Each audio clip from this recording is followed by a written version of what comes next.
Good morning. Welcome to our webinar this morning with lots of incredible athletes, Olympian and Paralympian. We are going to talk about the Olympic blues and its effects on athletes. My name is Miriam Glaze. I am the founder of Athlete Soul. I'm joined here with Jonalyn Morris from Obsesh. She will talk to you a little bit about Obsesh as well in a minute. I'm giving you a quick introduction to this event today, and then I'll pass it on to all of our great athletes here, Dana, Maddie, and Paul. But first, remember that these events are always recorded. We share them with our participants afterwards. We also share them on our website. You can ask questions throughout the whole event. You can do that in the chat or in the Q&A box, and we'll ask the questions throughout the discussion, so feel free to do that. There's no off-limit question, especially for today, as we cover a very important topic on the mental health of athletes. And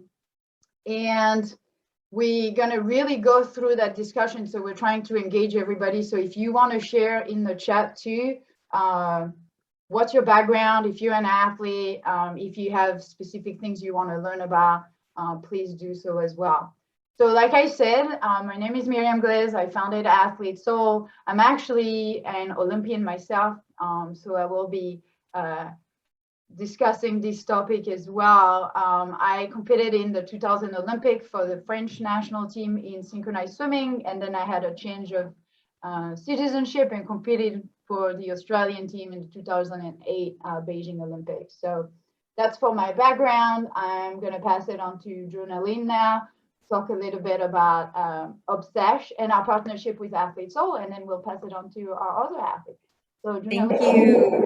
Thank you so much. I'm Jonalyn Morris, and I'm the co-founder of Obsesh, and we're so incredibly proud to partner with Athlete Soul. Obsesh is a sports marketplace that connects athletes to fans who want to level up their obsessions. You know, we started this company to create a platform for athletes to monetize their skills and talents, and for fans to come and be able to learn directly from incredibly talented pros, Olympians, Paralympians, and more. And I think, you know, for us, this partnership is really about, as athletes are transitioning onto careers and coaching and other steps in their lives and their careers, that they always have a platform to reach out directly to fans and the next generation of athletes on all different types of subjects, using their skills and talents, and addressing issues like we are today. So thank you for being here. Thanks, Jonalyn. And you have a background in sport as well, so very relevant here. I do, and I'm a beach volleyball player and Spartan pro racer, so not at the level of anyone here, but it's nice to have a company that was built by athletes for athletes, and to surround ourselves as we build a company and bring on new partners with incredibly talented athletes.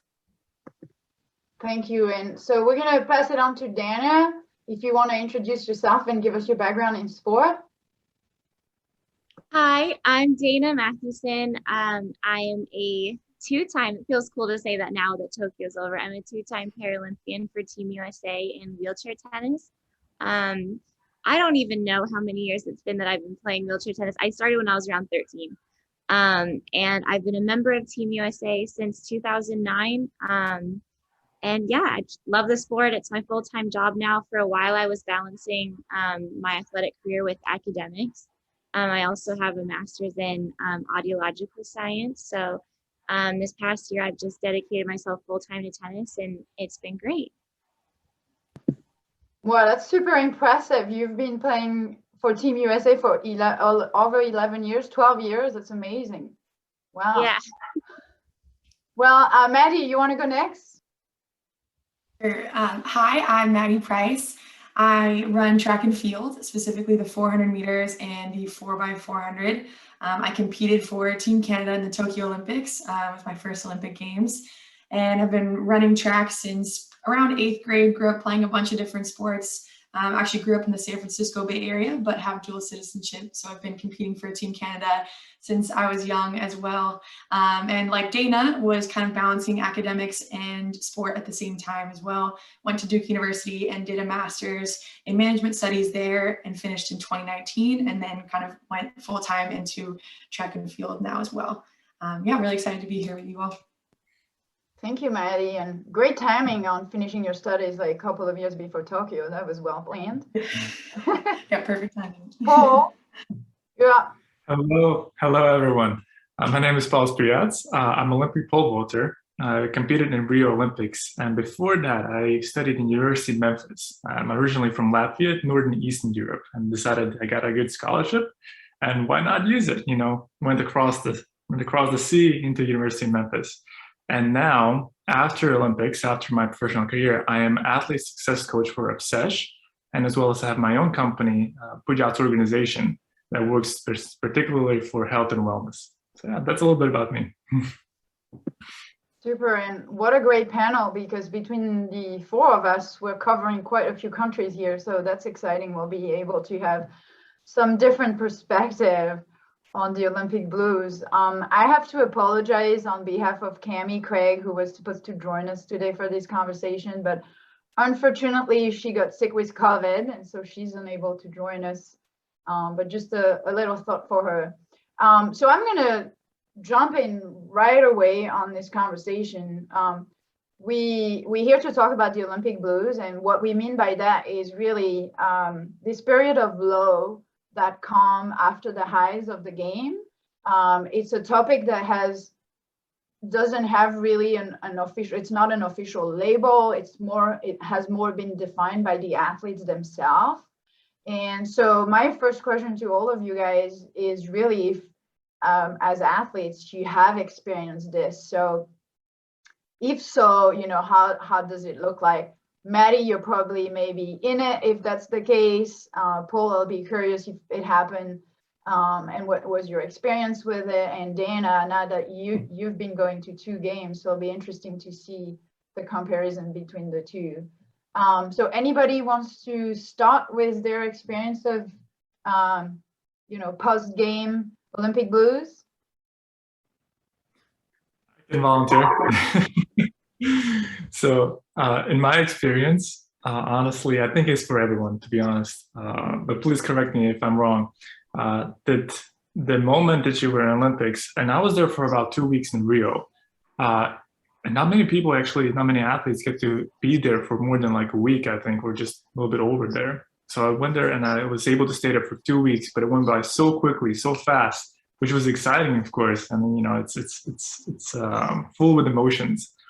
But yeah, afterwards done, like it's just a complete, you know, like that it went by so fast is like a dream, like a flash.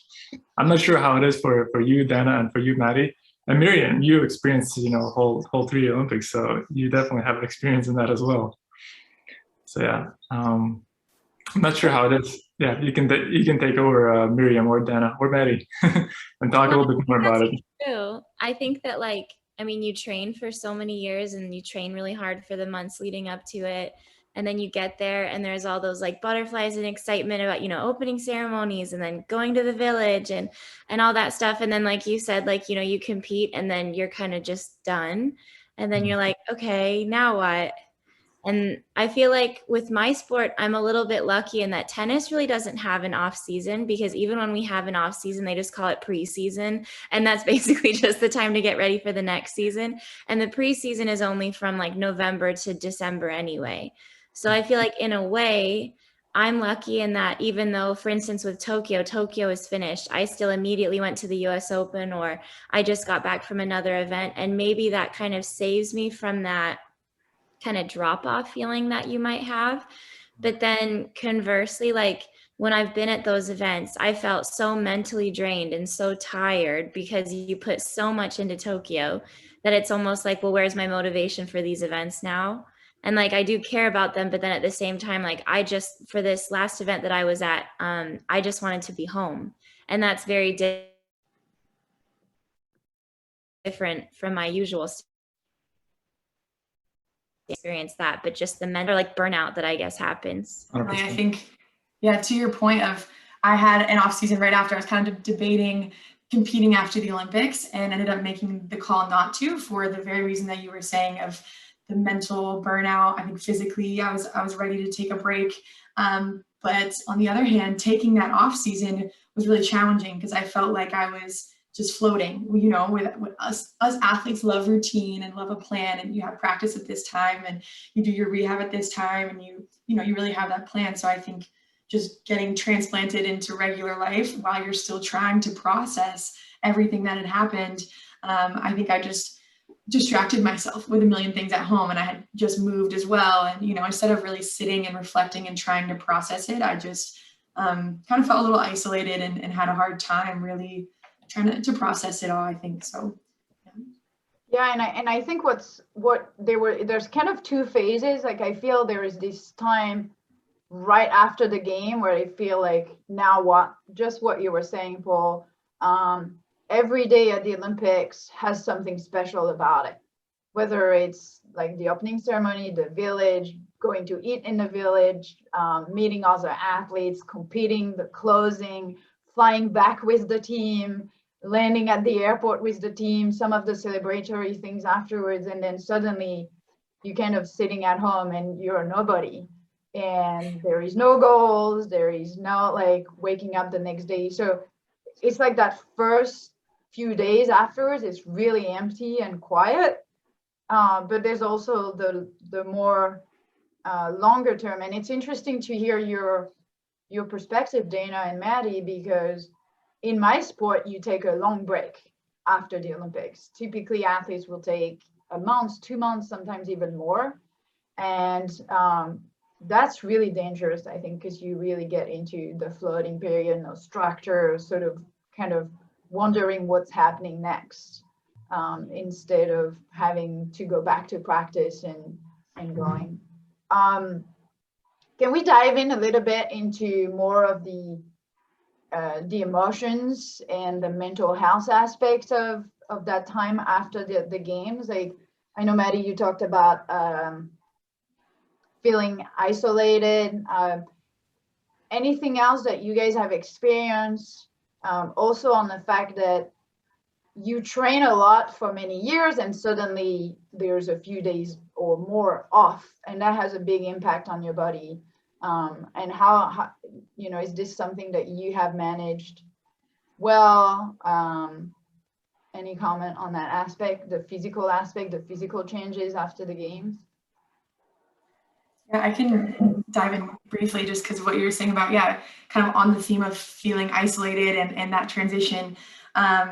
I think it was especially challenging with this Olympics with COVID, because normally I've only been to one game, so I can't speak to obviously other Olympics, but normally you'd have family or friends or people there that could almost share an experience. So I think coming back for me, it was really challenging to talk about it. And when people asked how the Olympics were, I tried my best to explain it, but no one was really there to experience that shared experience that maybe would have been possible.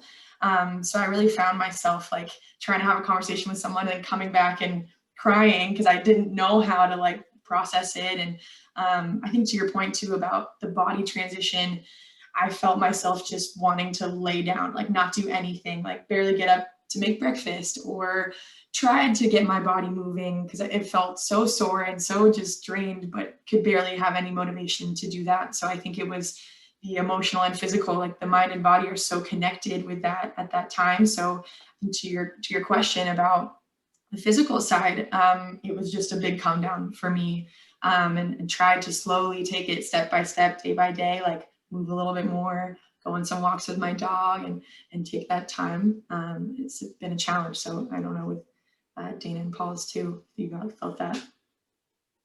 I definitely did. I think like afterwards, I didn't know if it was jet lag from Tokyo or what, but I wanted to lie down. Like you said, I was sleeping all the time. Like, and I'm not really a nap person.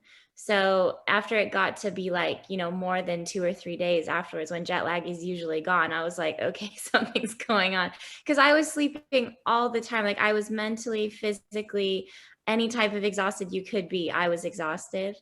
And then I think you have a really good point too, Maddie, about like being isolated, because you can tell people what it was like, but they weren't there with you that time. Like I was really lucky that my whole family was there in Rio. And then probably like you, Maddie, like people were planning on coming to Tokyo and then all of a sudden they couldn't come. So although they could kind of see some of my matches, maybe if they were being streamed, they really didn't understand what the village was like, what my experience was like. Even little things like telling them about the weather, it was kind of like, yeah, I'm telling you, but it was kind of just a feeling of almost like resentment towards COVID, that experience was robbed from me in a way, of being able to share that with people. And then, yeah, it does sort of put you on a little island, that you can't just really share that with anyone except for the other athletes, which does help, but it's not the same. Yeah, I can share my experience, what I had from Rio. Pardon my French, but I didn't want to do anything at all. Like I didn't even want to craft like at all. I just wanted to rest, do nothing. And what I decided to do is actually schedule a trip. And Maddie did the same thing. I feel like she traveled quite a bit after her Olympics. Yeah, I decided to go to Florida and just to fully switch myself off. And then I went to Bahamas as well, just to completely relax and do nothing, literally just enjoying doing nothing. Because that tension, you know, that focus, that tension, you know, you have to be very, very focused onto that one huge competition that you have, whether it's qualifying, semifinals or finals. You know, when you have those, you have to be dead on, you know, without any distractions. You can't really spend that much also time in social media because you need to focus. Even though this is how we share, you know, the stories, the behind the scenes, and that's how other people can resonate what it is that you're doing around that. And you know, you don't have to waste your breath so much every single time, you know, for your fans and followers and even your family, like explaining over and over and over, what did you do, what did you experience, and what was there. So I think social media is great at that point, but at the same time, you have to understand, you know, you have a competition, you got to focus. And you got to take away that media so you can really have all that energy to yourself, because you kind of have to be selfish in that kind of sense. But yeah, afterwards, after the competition, I just didn't want to do nothing at all. Yeah, to your point, Dana, I was just going to say, Dana, I thought you brought up a really important point too, of going from such a global sports moment, that the US Open is also a global huge sports moment. And I think to do those back to back, and I think I was curious, where did you dig deep and what did you have to tap into to get through a second event at that level? Because I can't even imagine doing them back to back like that. Well, I don't know if I successfully did it, because I actually did not have a very good US Open, if I'm honest with you. I think it was just a matter of kind of reminding myself that I was lucky to be going to the US Open. You know, not many tennis players get to do that, especially as an American. You know, like it's the pinnacle of tennis in that sense. And so just kind of trying to do like, you know, gratitude journaling or things like that, because in tennis, we do work with mental skills coaches all the time. And so that was also probably something that helps, was reaching out to him and letting him know that, like we've just been saying so much, like how tired I was, how stressed out I felt, because it was like a constant period of being on for Tokyo and then immediately still being on now for New York. So I think it really was just a matter of me trying to remind myself that those goals from Tokyo technically were over, but now I still kind of had to reframe, and I still was going to work. So for me, it was almost like my come down after happened after New York. It was like Tokyo was kind of extended through that. So it was a longer period of stress for me, I think. And then that come down afterwards was, I'm not saying it was harder than anyone else's, but it definitely was harder than anything I've experienced, because after Rio, that wasn't the case for me. It was just Rio and then done. So this was definitely different and more of a mental hurdle for me. Well, that must have been really difficult too, because Tokyo was a different ballgame altogether. More year, a lot more obstacles, plus then another competition. I can't imagine having to do all of that. That really extends your cycle to 4 years. Yeah, it was a lot.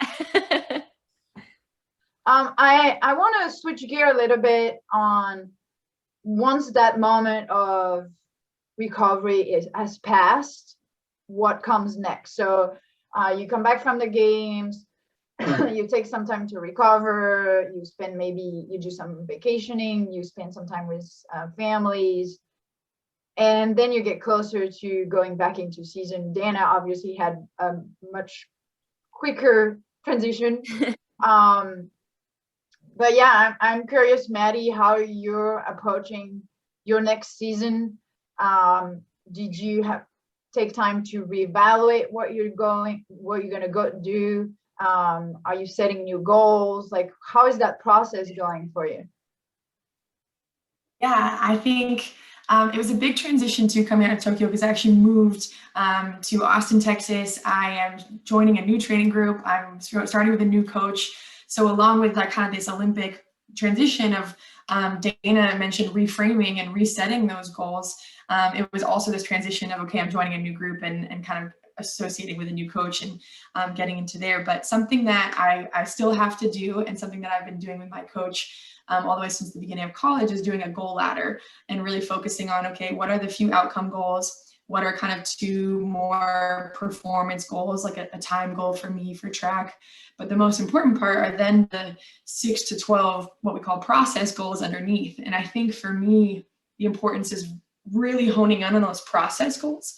And those would be, okay, making sure I'm doing my foot exercises every day now, especially in the off season. I had foot surgery a year before the games, and so I'm still kind of getting that foot right. And so for me, I really think it is diving into the day-to-day routine, the process goals, because I think it can be daunting when you finish this Olympics. I want to go to Paris 2024 and to think, okay, 3 years, let's go, next Olympics. Like, it's daunting to think about it as a 3-year window. So I'm trying to focus on the day-to-day and focus on this year for track. We have World Indoor Championships, World Outdoor Championships, and then we have Commonwealth for Canada. So it's a bunch of big international championships that I would love to compete in. So just trying to focus on the smaller goals and take some time to reflect and work with my sports psych and almost reevaluate your values as well. So yeah, I think that's super important, and I'll be curious, Dana, to what you did after Rio, because I had different experiences that I'll share in a minute. But Dana, how did you reevaluate for the next step? It's very similar to what Maddie said, I think, and what she previously talked about, how I think as athletes as a whole, we thrive on routine, right? We're almost like puppies that way. We're like, we need to have a set schedule during the day where it's like, I'm going to do my warm-ups here and I'm going to eat this and I'm going to drive over to the training center at this time. And when that kind of gets thrown out of whack so crazily, when something's just done, that's really hard. So for me, it was about just continuing with the routine, even though it might not have been so like rigorous as it might be before games, to start then having new goals, having new routines that really mimicked what I was doing before. So it wasn't such like a crazy transition, but really just kind of being like, okay, well, I finished that book, let me start a new one or start a new chapter. So for me, it was really just kind of reframing it mentally and being like, well, let's start again. We have new goals now. Like, I've graduated almost, so let's kind of start the next thing. Well, is this something that you did after Rio as well, or you knew you were gonna retire? Oh, actually, go ahead, Dana. No, I thought she said I didn't know she said Paul, so I was just going on again. But no, I don't have anything else to add. Go ahead. Got it. I'm taking you over. So after Rio, no. I was still focusing, I'm still going to be athlete. I'm still going to be professionally pole vaulting until Tokyo, and then maybe going in farther. It's just that life situation turns you in the right direction when when it's time to move on. When that one door closes, other doors open up. But no, I was training until Tokyo, basically until 2020, until the COVID hit. And when the COVID hit, that's when I transitioned. But yeah, I was training professionally until all the way there. But after Rio, I got to say, the first thing that came into my mind, I needed to shift my approach, my thinking, my feelings to completely 180 degrees. So I knew I had to completely forget about pole vaulting do completely different things.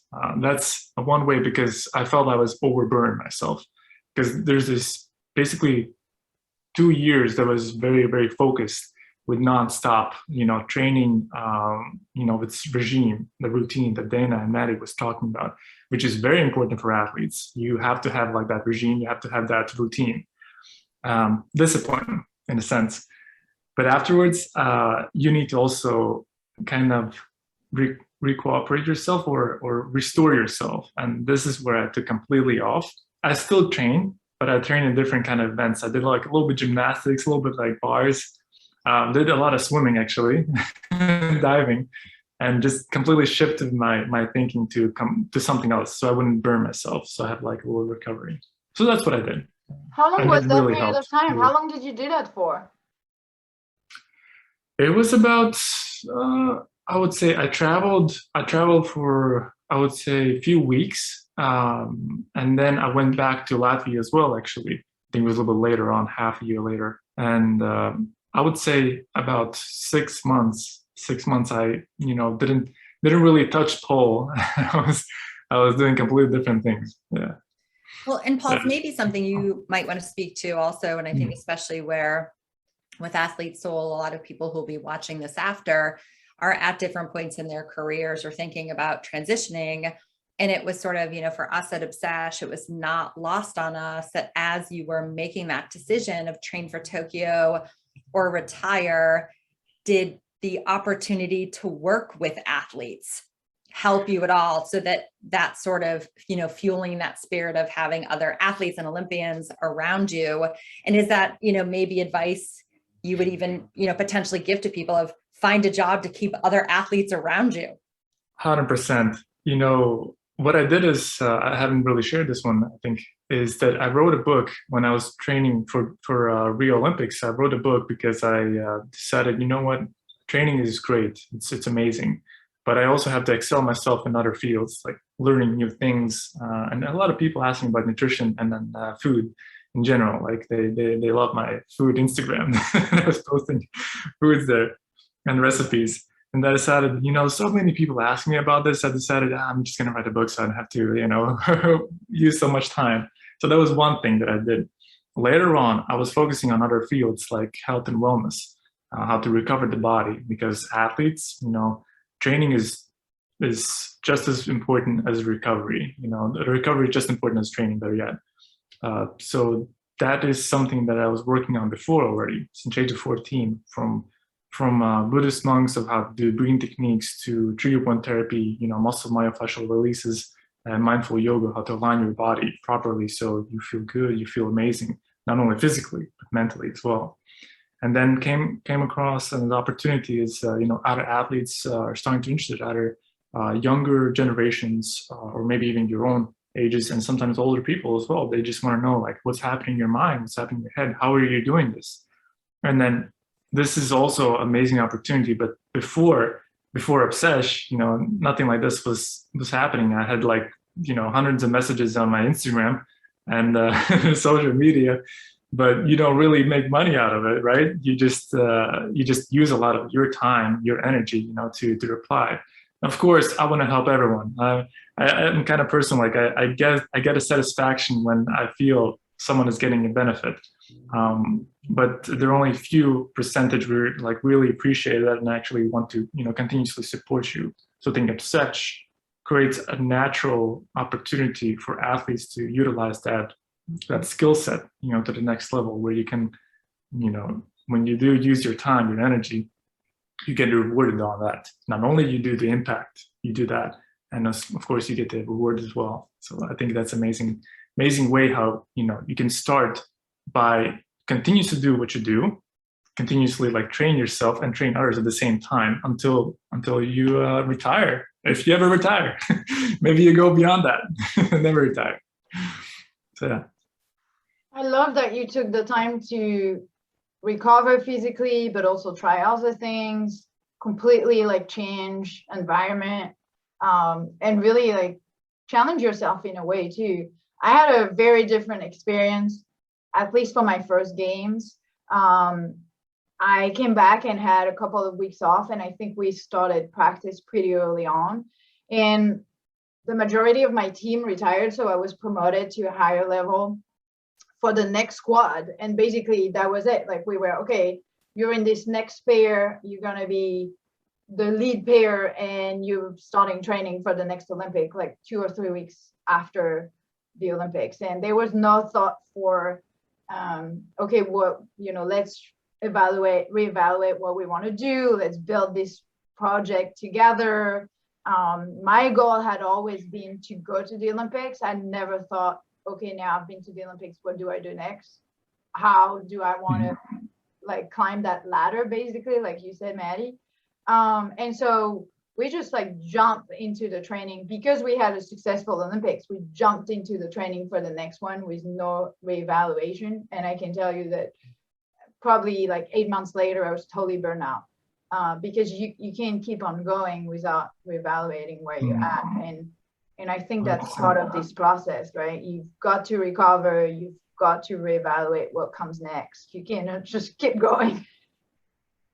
We're not machines, and even machines break down sometimes. So, so yeah, you gotta take a break. That's for sure. So you were like a team captain in that case, put on there, right, Mia? Yeah. So I moved from like the team event to like the pair event, which is like a higher level. So it changed a little bit. Dana, how was your experience different? We heard a little bit between the environment around the COVID games, but how was your post game different between Rio and Tokyo now that you kind of had experienced it before? I think that if I'm honest, like when I qualified for Rio, I was really just lucky to have qualified. I had taken actually a mental kind of break because I felt burned out from tennis prior to Rio, and then tried to qualify a year before the games, which was a little bit insane. But so for me, like when I went to Rio, it was more just, I was excited that I'd qualified. I wasn't really realistically a medal potential. So for me, when that games ended, I don't think it had such a big impact on me. It was more like, wow, I'm really proud that I did that, but that's done now. Do you know what I mean? Tokyo was very different for me just because I have been training more full time. I was more in the arena of a medal potential. And so when that ended, I had more high level tournaments that I had to go to, where that wasn't the case for me after Rio. So I think after Rio, I was able to have more of time to decompress and spend time with my friends, spend time with my family, reevaluate more of my life in general, as opposed to after Tokyo. My life feels very much more like business. So it's like, okay, that thing I can check off my list. Now we go to US Open, check that off. Then after that, I have another thing, like even for me in a couple weeks time, we have our year-end Masters tournament, which is the top 8 in the world compete for a year-end Masters title. So it's like my season is still very much at a stress point, if that makes sense. And so I guess you could argue that that's really unhealthy, like what we were saying, where you do need a break. You can't be going all the time. And I think that's probably why I've seen many tennis players that do experience a lot of mental health issues, because that's how our seasons are year in and year out. Because it really does, games or not, go from January to about November. And then you have this really hard preseason until January, and then you go again. So no one really ever has a clear break unless you schedule that in yourself. And that's kind of where I'm at right now. I feel like I definitely do feel like I need a break. I would like a break, but it's not realistic for me at the moment.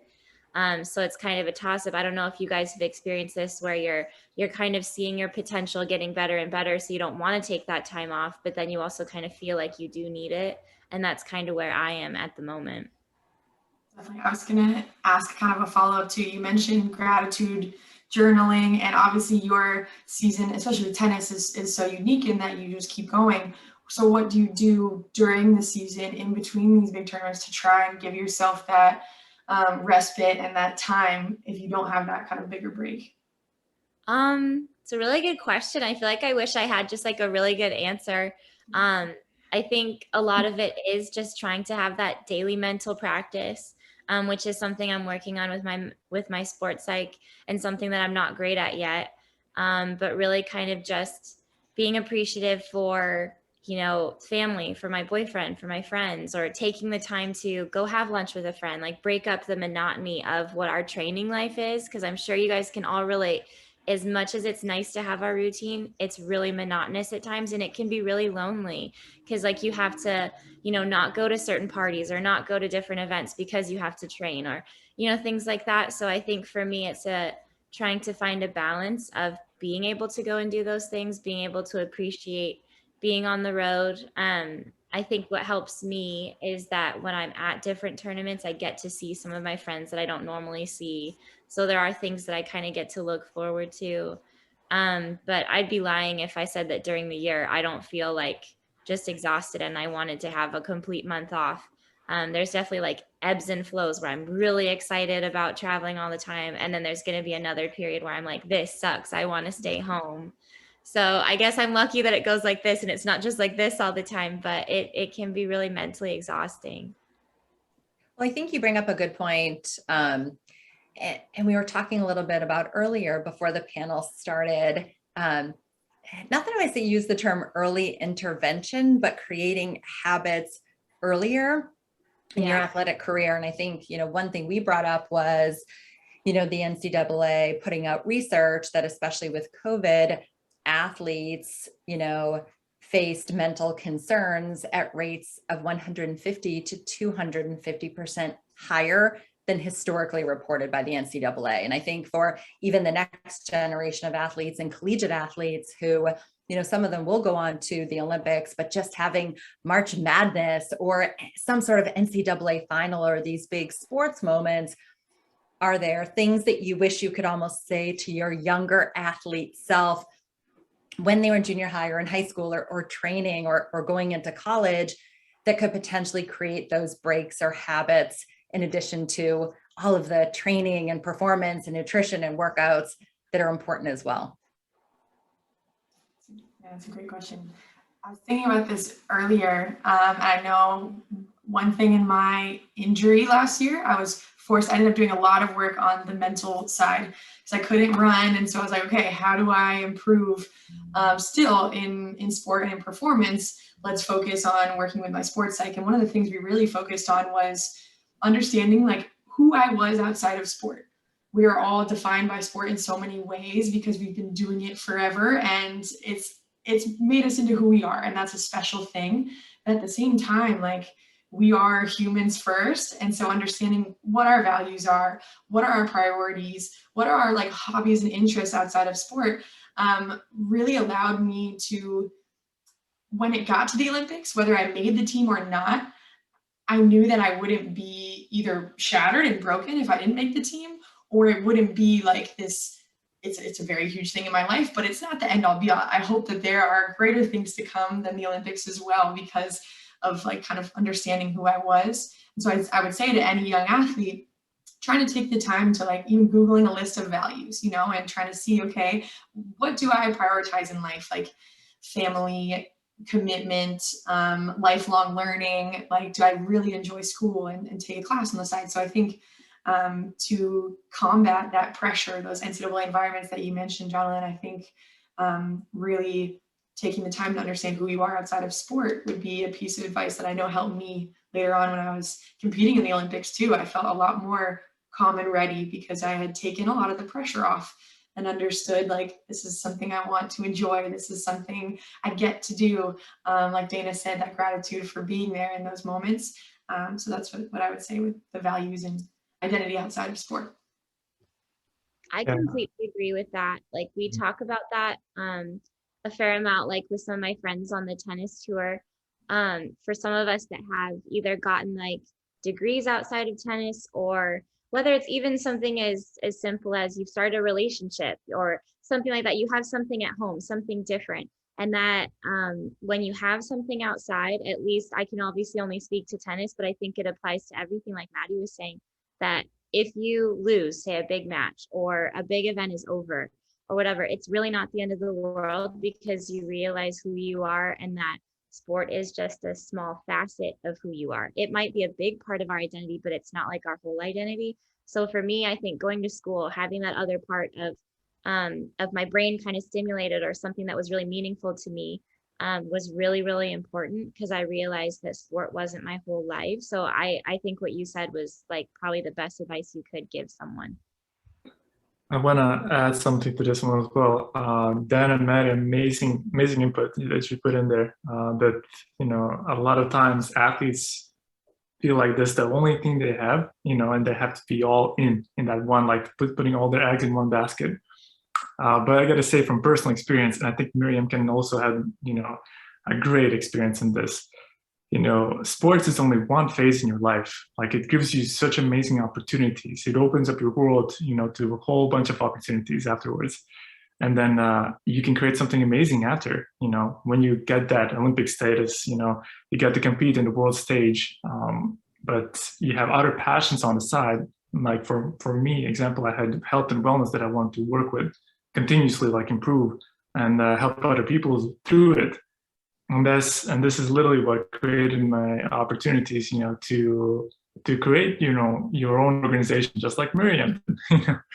And I think that's very, very exciting. I kind of was looking forward almost towards the end, like when I understood, like, okay, here I start to have to shift, you know, from athletics to something else. And I did not want it to, you know, the transition phase was about, like, I don't know, 1 year, maybe 2 years even, to be honest. Like, I did not want to really leave the sports, the athletics, because I want to keep going and, you know, push myself harder. But then just the situations kind of turned out to be that, like, okay, I got to make a choice now. And it was all for the better, you know. The stars, they kind of move you around and then put you in the right direction. But I'd love to hear more of Miriam, you know, your experience in this, from that transition from the athletics, you know, to your own organization, to the nonprofit. Yeah, and I think you guys are so right with the having something else that you go back to after the games will really help. I had a full-time job to go back to, so I took 3 weeks off to go to the Olympics, and I was back in the office like 3 days later. So that filled a lot of the space for me post Olympics, and it really helped. And I was married. Like, there was, like you say, Dana, there was a lot of things that helped make this more in perspective, right, of your life in general. And to answer your question, Paul, I was excited for what was coming next, but because I had a good second retirement, that was something I controlled. I made the decision for. It wasn't an injury or anything like that, so it was actually an easy transition to go, okay, now I want to do this. I've done amazing in what I wanted to do, and I'm ready for the next part. But I don't think it's always the case, depending on how your experience goes. And, you know, if you didn't do so well at the games, or if you got injured, it's a totally different experience. Very true. Very true. Maddie, what did you expect before the Olympics about this moment now for you? At first, I didn't really expect anything. I didn't really know what the Olympic blues were. I didn't understand that there might have been this kind of low that comes after the Olympics. I do feel lucky that my teammate, Alicia Brown, who went to Rio, she's a 2-time Olympian, on the women's 4x400 team with me. She was the first leg. I was the second. She was also my roommate. Luckily, we had just been chatting about mental health and just kind of doing a check-in in our room in Tokyo. And she had actually explained to me what the Olympic blues meant, and how she had this period where she kind of felt really lost, felt like she was floating, felt isolated, all of kind of the words that we have used in describing it earlier. She felt that way after Rio. So after talking with her about it, it's kind of like, okay, noted, I might feel that way. But I think as all of us athletes, we're kind of like, oh, I hope that doesn't happen. I'll be able to like grit through it, you know, like I'm a positive person. I'll be fine. Like I'll get out of bed and, you know, start working out and start this new project. And at least that's how I kind of was trying to avoid it and try to just say, oh, I'll be fine. But of course, it did hit me later on. But knowing that that was a normal feeling and having a teammate validate like, hey, it's okay that this happens. And there's actually something that came out on Instagram by a woman named Brooke Meal, and she was a former Olympian. She posted this letter called Dear Olympian. We can try and circulate it after because it was really awesome because you kind of put words to everything that we were saying. So reading that and having like 50,000 to 100,000 people also relate to that and kind of have this community and these conversations about it really helped me later and help mitigate that expectation that I think your question related to. So I know I had a couple calls with other teammates that weren't even track athletes as well. So Canadian kayaker that I became friends with, and a 2-hour-long conversation of checking in. And like we said earlier, I think that really helped, is connecting with other athletes that have been through it. So even this call is really helpful just to chat about it and know that we're not alone in this. I think that's the biggest thing with mental health in general. Like, we're not alone in our experiences, and even Olympic blues as well. Well, and that feeling of being validated by others, I think, is really important through that process, because during the games, you have a lot of people around you. Maybe Tokyo was a little different, but generally you have your team. If you're in a team sport, you have your coach, your support staff, the NGBs, a lot of athletes in the village. Like, it's really connected and it's a lot of people. And then you go home and there's nobody. Like, everybody disappears really quickly. Not that they're not there to support you, but it's just that everybody needs to take a break. And that can be really challenging, to that moment of quietness after you had, 2 or 3 weeks of really high excitement. And even some funny things, like I remember walking around and thinking, why is everybody small and not fit? Why, like, just like silly things. But every time I thought about this, I felt pretty kind of sad that it was over. Like, I was already nostalgic of the experience and thinking, am I ever going to be able to experience something like this again? I think that's that fear also of like, okay, was that the biggest high? And then, it's not going to happen again. So I think there was some moment of like, how we're going to top that up. So that brings a question on motivation. How did you, or how do you find the motivation to go back and start over? Because this is a process that you will start over again for the next cycle. How do you do that? How did you do that, Dana, and Paul after Rio? How did you guys do that? I think for me, like, it was just about understanding that there is always someone that is better than you at the moment. You know what I mean? There's going to be someone stronger, fitter, ranked higher, has a better forehand than me, or something. So it's more just about, and again, I know I'm being repetitive, but it's just finding new goals for yourself. So it's like, okay, I accomplished that. Now let's look at, this person who's this much better than me. How can I get better at playing her? How can I get better about moving my chair on the court, or my mental skills, or anything like that? So for me, it's like, we're all unfinished products, really. Like, no one's perfect. Even, someone like Roger Federer needs a tennis coach still. So there's always something new that I can learn. There's always something better, or something I can be better at. And I think that's what motivated me, or still motivates me. Yeah, that brings up a good point where you kind of compare yourself a little bit with other athletes, on their level. But I still kind of maintain my own focus of like my own goals, my own visions, because the biggest competition was myself. If I can beat myself, like, job is done, I'm good. And this is whether it be mental, physical, or emotional challenges that I can overcome, like a hurdles, and almost like a check mark. Oh, I got this one. I got this one a little bit better. Small improvements. That's what makes the biggest motivation, I feel like. And there is this time where you really do need to take a break though before that. Otherwise, you are going to push your limits too far to extent. That's why I think it's very, very important for a lot of athletes to understand why it's so important to have coach. Dan also mentioned that Roger Federer has its own coach, and this is very, very important. You got to listen to the coach. Otherwise, we as an athlete, we don't have a like off button. We just want to go. We just want to go until we can't move. At least in my opinion and my experience. And I'm fairly certain many athletes are the same thing, where you just keep going non-stop. You're like a machine. And then you need a coach who literally tells you, stop, go back to home, sleep, recover, go to a bath, just have completely time off for yourself. It is important to have some person who's going to tell you to stop, or is going to tell you, you know, what exactly you need to do. This is why it's so important to have like a good coach right next to you, or a mentor, you know, coach or mentor, maybe in different fields even. One for training, one for mental health, one for health and wellness. So yeah, that coach is super important.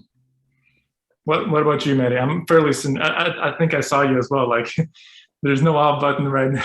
You gotta keep going until someone says you to stop. Definitely, yeah. I think the motivation aspect also came from, I think, other teammates, other athletes, and then just like friends and family, because they were motivated in doing what they were, like their own jobs and kind of what they're focused on. And so after I took that time off, now getting back into it, I'm like, okay, I want to kind of do what I do best and relearn how to do it. And I think every year I'm reminded that no matter how good we are, you have to keep learning, exactly like Dana said. So that's an added motivator. And then I do some mentorship with younger female athletes. So they're always a motivator to me. I think just trying to see them grow and progress, just like I was when I was younger, and try and be there for the next generation is also a motivation to see like, okay, like we have a lot of people looking up to us as athletes, as high performers in really any field, not just athletics. We can be role models for the younger generation. And so that's a motivator for me to try and, you know, really walk the talk, not just say like get some good sleep and like gratitude journaling and reflection, but actually like I have to do that myself if I'm gonna say it to the next generation. So that's another motivator for me too. I love this, and I actually want to ask you guys a question that relates to Athlete Soul, because we've been talking about the Olympic cycle, the Olympic Games, how you find your motivation. But what about athletic retirement? And I know you're not necessarily there, but is this something that you have thought about? And how do you think about it? Because that's, you know, this is where we see a lot of Olympian retirees right after the Olympics. And so is this a question that you have asked yourself, or you're not there yet? And yeah, just curious for the three of you, if you what your approach to that is, because it's not going to be forever. Yeah, I think this one's most relevant right now for literally for the people, for the athletes who are after Olympics. What are they going to do now? And a lot of times they do retire. I had the idea like a little bit before, even like in college, what's going to happen next? You know, whether I'm going to go pro or whether I retire and, you know, go work. You know, there's like not many options, so to say. And I really wanted to be staying in athletics just because it's so exciting. It's so fun. You know, just training with your training partners and then competing with your friends. It's just exciting. It's a game, you know, that's why it's so fun. And you push your own limits to see how far you can go. But the retirement is like always creeping up. Whenever I got an injury, I was like, oh my gosh, why now? Like, this is terrible, you know? What if this is like was it just the big injury, you know, it stops my journey in athletics? And that thinking, that doubt always creeps up on you, and you have to understand where it's like valid, where it's like getting in your way. And understanding those thoughts, you know, whenever the time comes, just being open-minded and with open hands, open up. I think that's the most important part, because the resistance is going to make things way worse. I think the retirement for me came about when the COVID hit. I felt like, you know, I had literally no one I was training with. I was already training by myself for a few years. But then there was like literally no one around. I was like literally the only person in the stadium. I didn't even have a coach. I was pushing myself all the time. And there's like other conditions that were just made it so much worse. Like, I don't know, it was super hot outside, super humid in Memphis, especially Tennessee, where I had to wake up at 5 o'clock in the morning to go on my workouts. Otherwise, like, you know, you just can't survive that heat, or go late at night, but it's better than going in the mornings. And then you just felt like, you know, there was no one you can compete with. And it was like, even the coach wasn't really there. He understood, you know, but certain things happened. It's like, okay, my passion is losing it there, and I didn't have something to look forward.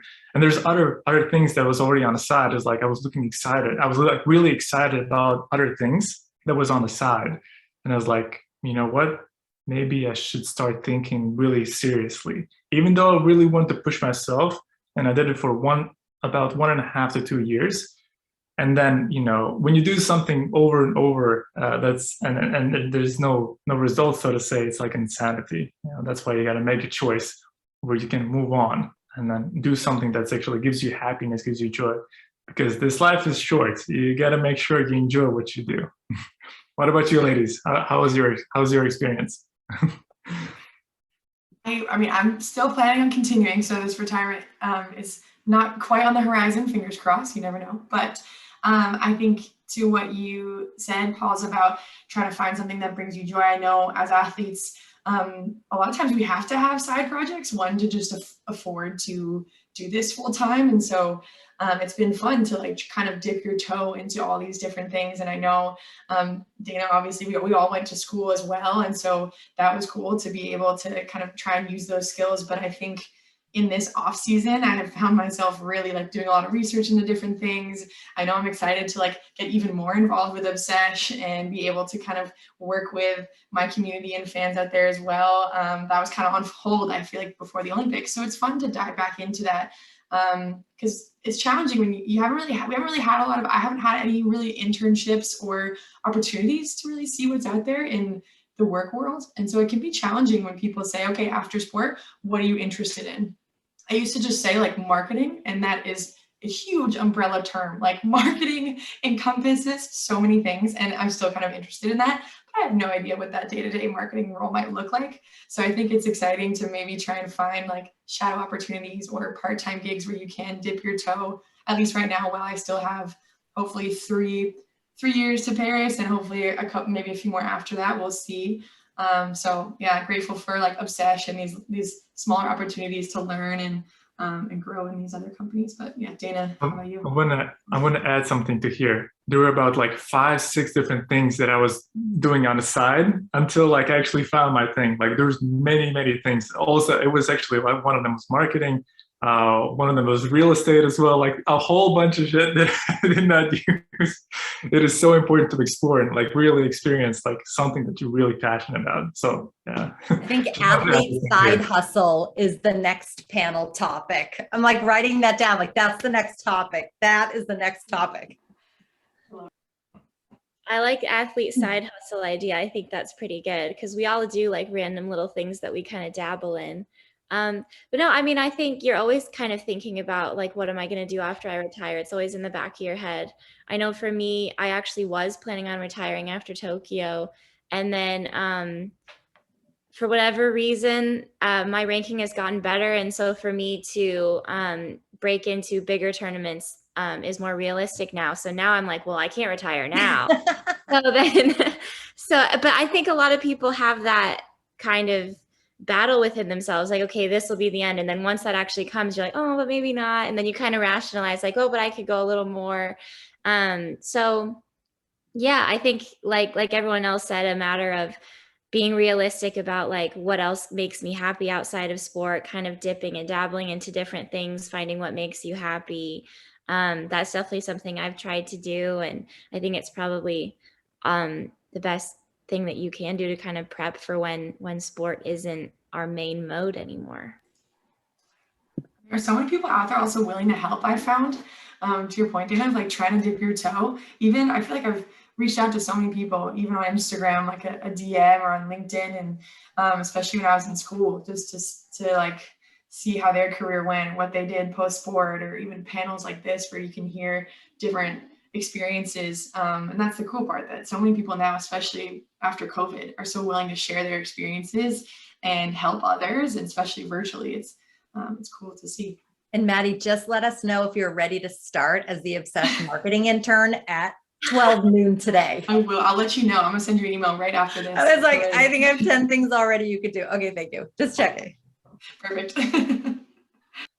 Super. Well, I wanted to ask the audience if anybody had any questions for the athletes here. And in the meantime, I was going to ask kind of a last question to finish until we have anybody else that wants to ask a question. But curious to hear one last word. We you know, this topic is really about mental health and kind of finding your balance in the middle of the high and lows of sport, which are basically rhythming your annual schedule. So do you have one or two advice or recommendation for athletes to maintain, you know, their mental health and their well-being in check?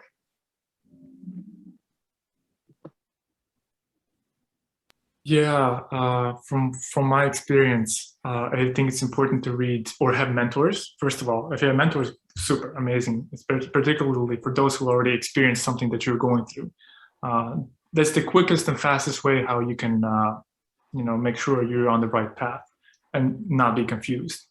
For what I had, I didn't really have that many mentors physically, but I had books. I had amazing books that I was reading, and one of them was by Sadhguru, Inner Engineering, and there's also The Power of Now by Eckhart Tolle.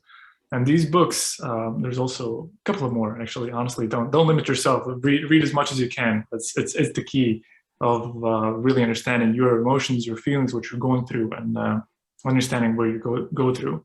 This is what really helped for me. Like, these books were, you know, like mentor for me from the reading. I learned a lot and experienced it. And just not just once. I read the books about like 2 or 3 times, because each time you read the same sentence, you read it a little bit differently. So, what about you, Maddie? Yeah, one that I was thinking of where I really felt the results of this at Tokyo, right before the Olympic final, but I done a lot of work with meditation and breathing work. I use the Waking Up app with Sam Harris and have talked a lot with my sports psych about it, which is another thing. I think there are so many psychology like resources out there, whether it's a sports psych or just general therapy. I think that's huge proponent of talking to someone and being able to kind of have an ear that isn't a family or a friend that can kind of just help you along your path. But on the meditation side and breathing work side, in a moment that felt like the highest amount of kind of pressure, anxiety, like right before the Olympic final, I felt like I could kind of quiet the mental chatter, because all I did was connect back to my breath. And obviously it had taken a lot of practice to be able to then connect back to breath. I feel like I couldn't have done it just in the moment.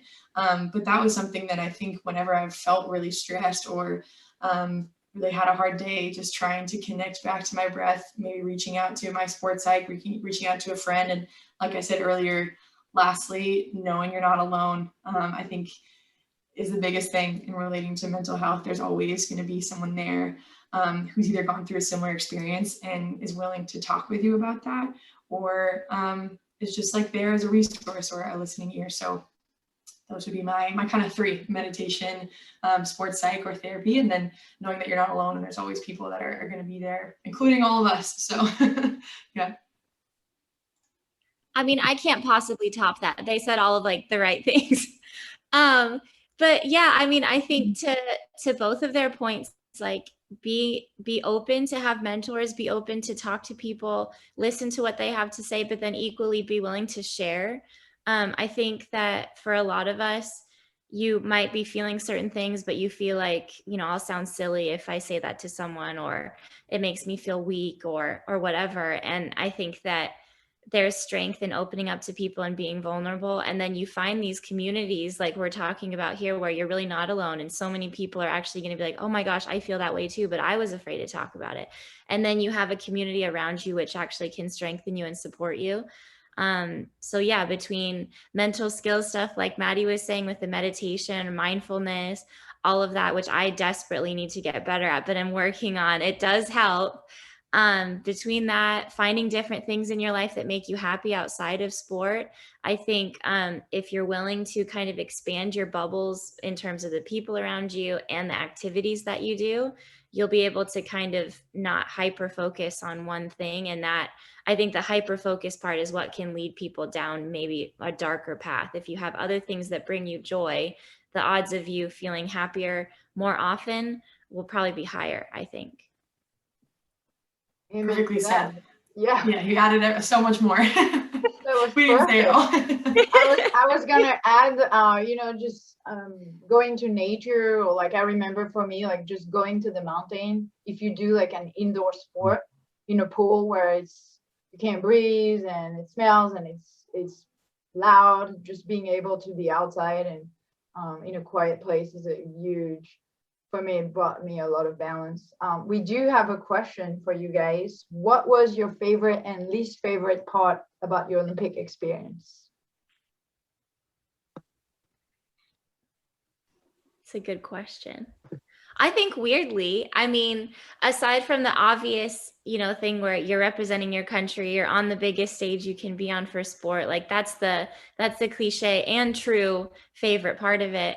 But then I think like one of the coolest things for me was just going into my first games and seeing the dining hall. I know that sounds really silly, but like, I don't know if you guys can relate. When you went into that dining hall and you see so many different people that are all experts in what they do, and you get to be like, wow, I am a part of this group of people who are all so amazing with what they do. And there's just hundreds of us just here. I think that's kind of when I had that like eye-opening, like, wow, I've really made it. Like I am at a huge event. And it sounds silly because it was in a dining hall, which is also amazing because it was just food everywhere and it was free. But I think that was one of the cool parts about going to the games for me. Like, and it happened to be in that silly setting, but the metaphor behind it or the sentiment behind it was really powerful for me. Least favorite part, I think a lot of people don't realize that the villages are not as glitzy as you might think they are. Like people think like, oh, you're in the Paralympic or the Olympic Village, it must be so cool. It's not like this amazing thing in terms of like 5-star luxury stay. And it's not bad by any means, but like, in Tokyo, they talked about like the cardboard beds and things like that, which were cool, but like, it's not like we're going to the Hyatt and staying at these really fancy places. So I think like in Rio, we couldn't even use like toilets properly because there was cement in our pipes and things like that in the USA building that I was in. So that could be like a least favorite experience. I don't know if that kind of like tears down the veil of the cool part of the village or not, but I think that's one thing that people kind of have a misconception about. Yeah. 100%. I completely agree with Dana, like on all the excitement when you see other athletes and the dining hall free food is amazing. It's really, food always brings everyone together. And yeah, seeing like these, these are literally the highest level athletes on the world, the best there are. And just to be a part of them, it's like, wow, it uplifts you. It gives you like this energy from within inside, like no other feeling.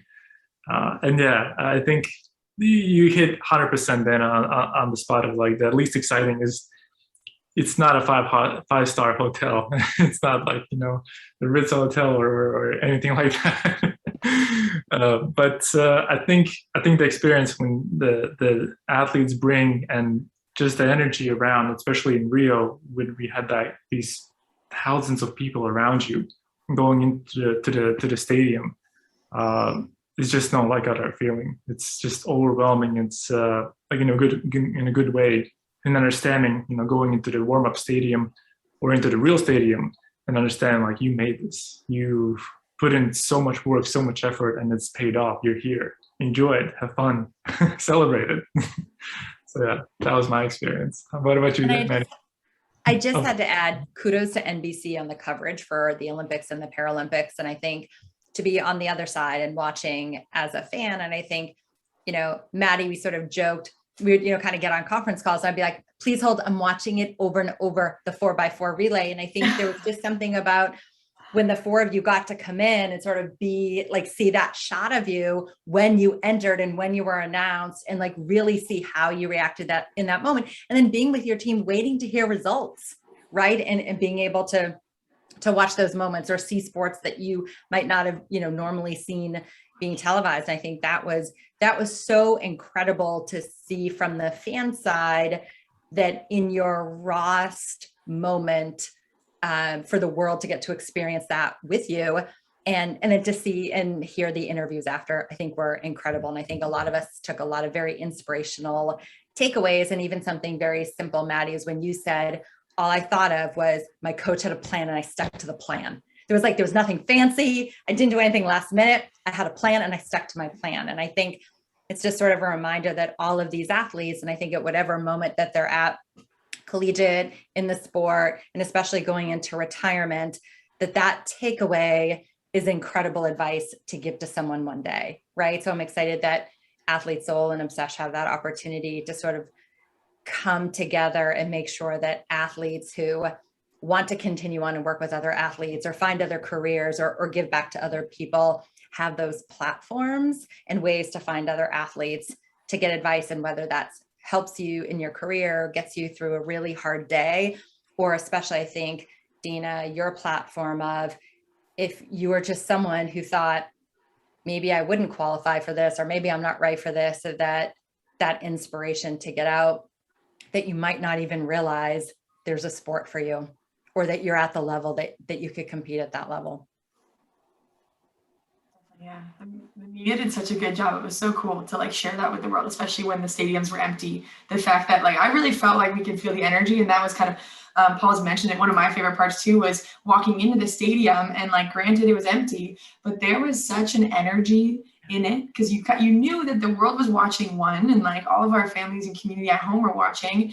And then two, it's an Olympic stadium, so it's also just like that other energy that kind of elevates it. So that was kind of one of my favorite parts. Getting to go in before the event, but then also during it, but before, crying some happy tears and taking your moment of being like, oh, we're here, you know, and like thinking about my family and thinking about everybody who had been a part of that journey was kind of one of my favorite parts. And then I think this Tokyo Olympics, one of my like the harder parts was not getting to connect with as many athletes as I think you would in a normal games. Normally you'd have like your Team Canada lounge, or you'd have even the dining hall. I feel like you'd also be able to talk with other athletes, but with this COVID, you really had to sit with your team. And so there's still a lot of virtual connection, but I think that would be one thing, hopefully in the next games or the next championships, they'll be able to continue to connect this way and connect on Obsesh and with Athlete Soul and everything. So there are other ways as well. But, yeah.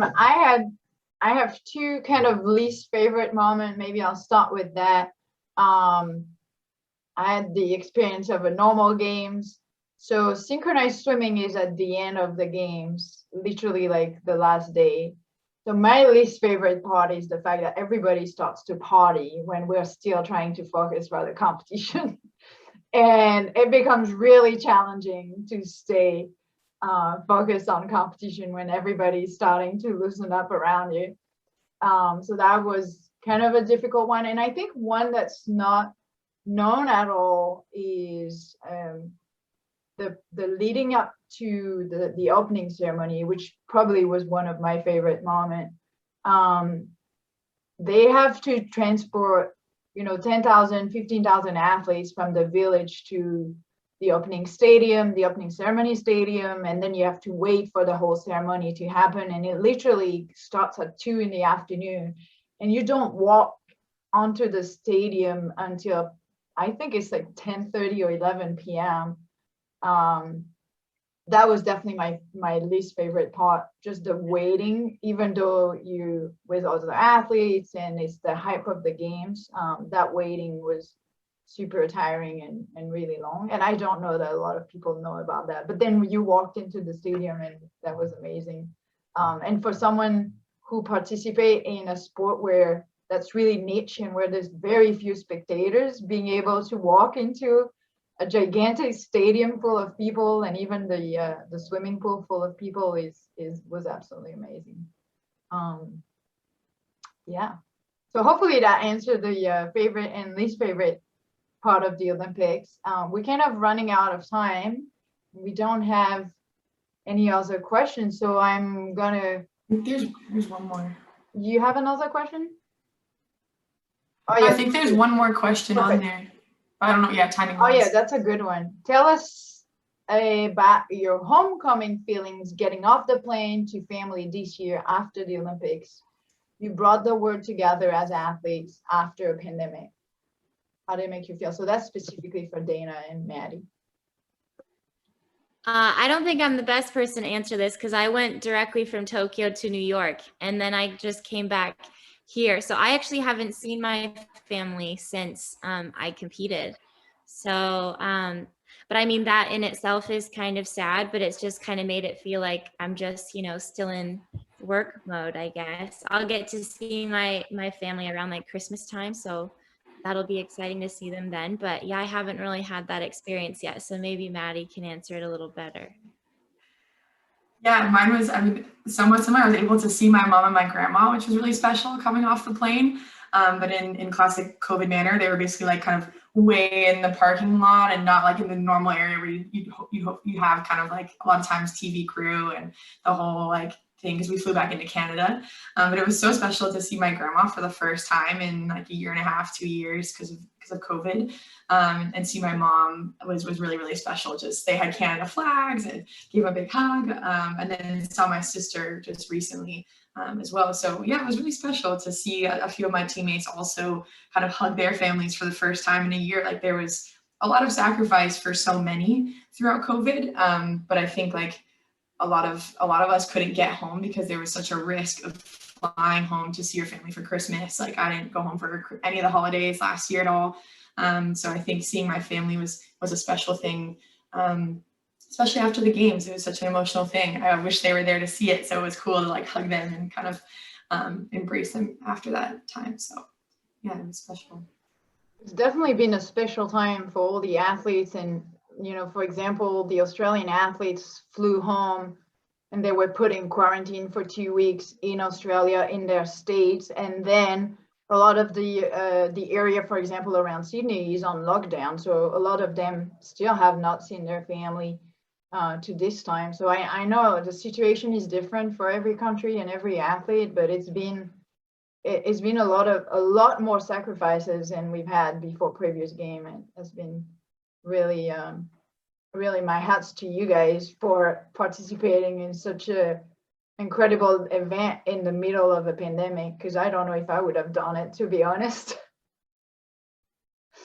It made things more challenging. Yeah. So it's very tough. Sorry. Very similar to Dana, that I wasn't able to see my family. It was about, I think, a year actually too, even though there was no pandemic at Rio.